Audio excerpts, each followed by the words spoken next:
A gente segue a expectativa em Brasília. Vamos atualizar como é que está o placar do comparecimento, do quórum na Câmara dos Deputados. Então, 426 deputados na Câmara, 415 em plenário.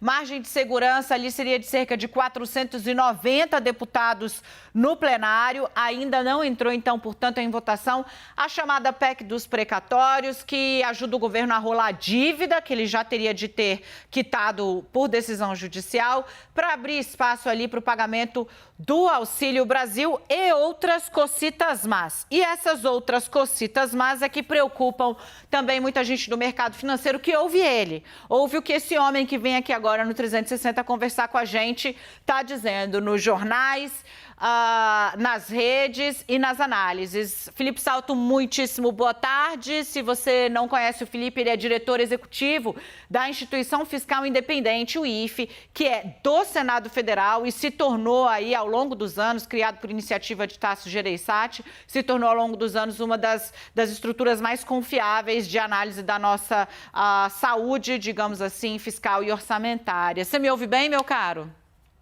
Tudo bem, Daniela? Prazer estar aqui com você na CNN. Prazer é todo nosso. Eu queria falar um pouco, Salto, a respeito dessa expectativa de uma tramitação expressa para uma proposta de emenda à Constituição que mexe com parâmetros tão caros a operadores de investimentos do mercado e do orçamento no Brasil, como o próprio Tribunal de Contas da União já manifestou certa preocupação com o que está sendo feito nessa PEC. Essa tramitação expressa impede que se reduza, por exemplo, o tamanho do dano? É possível passar a PEC dos precatórios sem demolir o teto de gastos? Há uma alternativa que a política está se negando a analisar nesse momento por outros motivos? Olha, Daniela, de fato, essa mudança no teto de gastos, ela é uma espécie de cavalo de pau na política fiscal.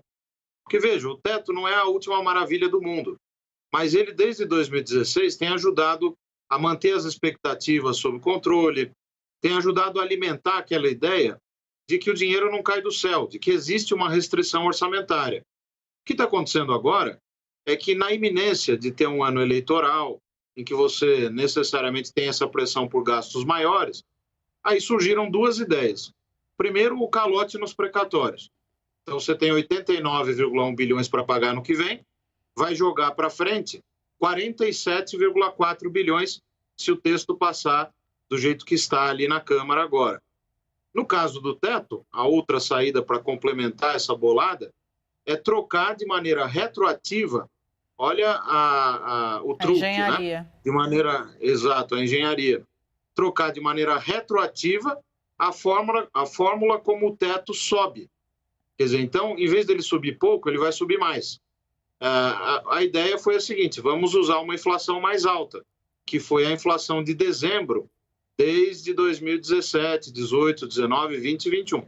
Então, isso vai produzir um espaço adicional, pelas nossas contas na IFE, de 47,5 bilhões de reais. Vai ser muito mais dinheiro do que o necessário para fazer o auxílio, que foi a desculpa dada, não é? E sim, e aí a gente já vê agora, então, que parte desse dinheiro vai bancar o fundo eleitoral e também garantindo verba para a emenda, que virou o instrumento mais utilizado pelo governo para conseguir aprovar suas matérias no Congresso, certo? Nós tínhamos até alertado na IFE que o risco era esse. Quer dizer, você começa a abrir essa caixa de Pandora, depois não consegue mais fechar, não consegue colocar de volta para dentro todos os elementos. O caminho difícil, que era cortar despesas, eventualmente direcionar emendas parlamentares para esse gasto social, isso ninguém quis. Quer dizer, a ideia foi: vamos manter tudo como está e subir o teto, deixar o teto mais longe das nossas cabeças para que a gente possa fazer um gasto mais elevado. O que vai acontecer? Você vai ter emendas de relator geral ao orçamento, que, a meu ver, são inconstitucionais, não deveriam nem existir nessa forma como estão sendo feitas, né, de financiar. No caso de 2021, foram 18,5 bilhões. Ano que vem, nós vamos ter agora a definição de quanto desse espaço que eu mencionei na resposta anterior vai ser direcionado a isso. E gastos pulverizados. Quer dizer, uma praça mal acabada numa cidade, uma pinguela, recursos que vão sumir no ar, né?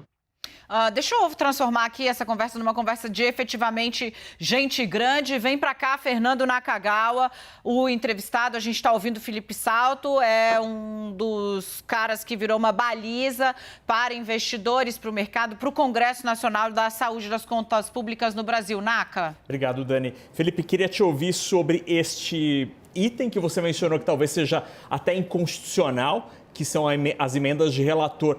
Esse papel de uma espécie de mini presidente, de um papel meio de executivo dentro do legislativo, isso existe em algum outro país do mundo?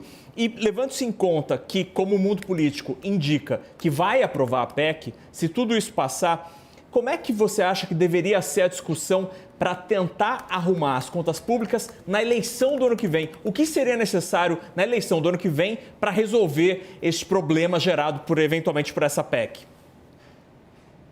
Fernando, deixa eu lhe dizer, o que está acontecendo é que o processo orçamentário se transformou numa espécie de feira livre. Porque imagina você, uma pessoa, um parlamentar, ter uma ingerência desse tamanho no processo orçamentário.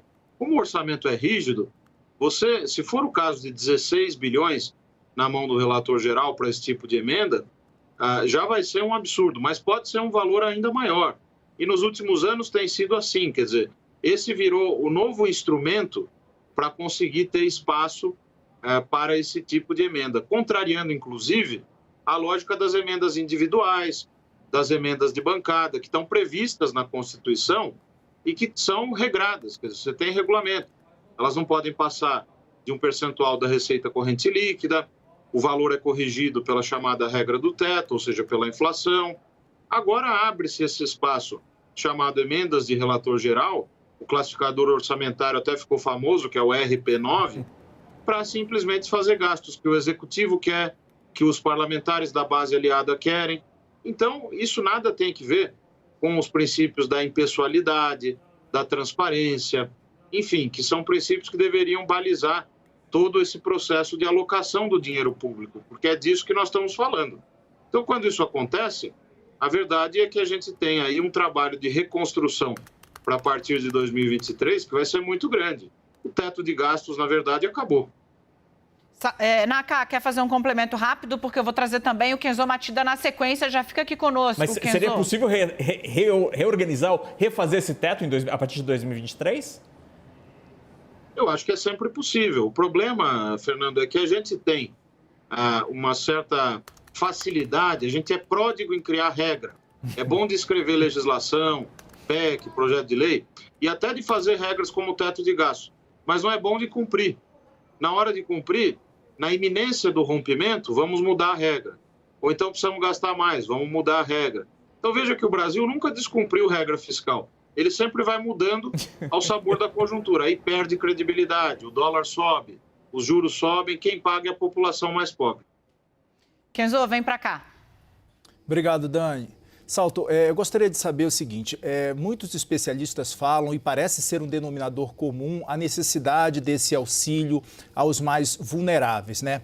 Os especialistas falam bastante que, alguns especialistas falam que essa revisão no teto de gastos, ela de fato até poderia acontecer, mas criticam bastante a forma como ela aconteceu, através desse anúncio, de uma forma um tanto quanto atabalhoada ali pelo governo. Eu queria saber a sua opinião. Como é que você avalia isso? Assim, você acredita que essa forma, como essa mudança na PEC dos precatórios, como isso repercutiu bastante no mercado na semana passada e da forma como está ali essa revisão no cálculo do teto de gastos, ela pode interferir, inclusive, onde passa um boi, passa uma boiada e até talvez aumentar ainda mais essas despesas com os mais vulneráveis e outros setores também, Salto?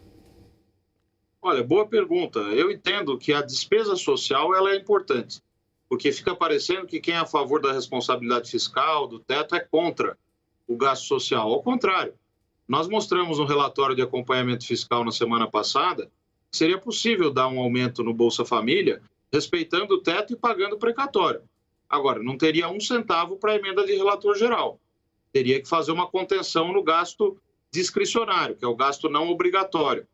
Então, esse caminho difícil ninguém quis. Agora, mudar o teto é o fim do mundo? O problema não é esse. O teto pode ser, sim, aprimorado.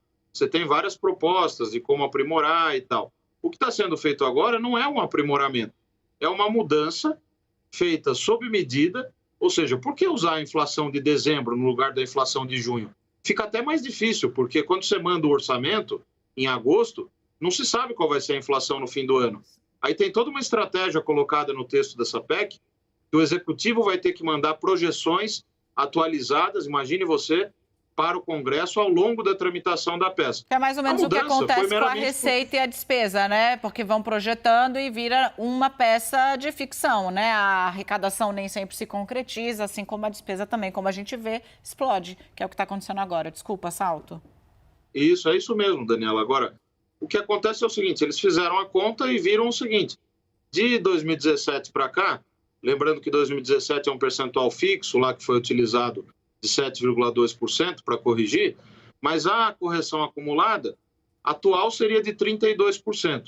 Com essa manobra vai ser de 36%. Esses meros 4% vão significar que o teto no ano que vem não vai ser de 1.610, vai ser de 1.657. Quer dizer, você sobe o teto sem justificativa técnica alguma e, inclusive, prejudica o bom debate, porque esse bom debate vai ficar só para 2023. Qual a melhor regra? Como é que nós vamos ajustar? Se a meta de resultado primário, que é receita menos despesa, volta a ter a sua importância. E o que vai acontecer até lá? Dívida aumentando. Felipe Salto, diretor executivo do Instituto do Senado, que monitora a execução das contas públicas no Brasil, referência. Obrigada, Felipe, por ter trazido aqui as explicações para o nosso público. Portas sempre abertas para você. Até a próxima. Eu que agradeço, Daniela. Um abraço a todos.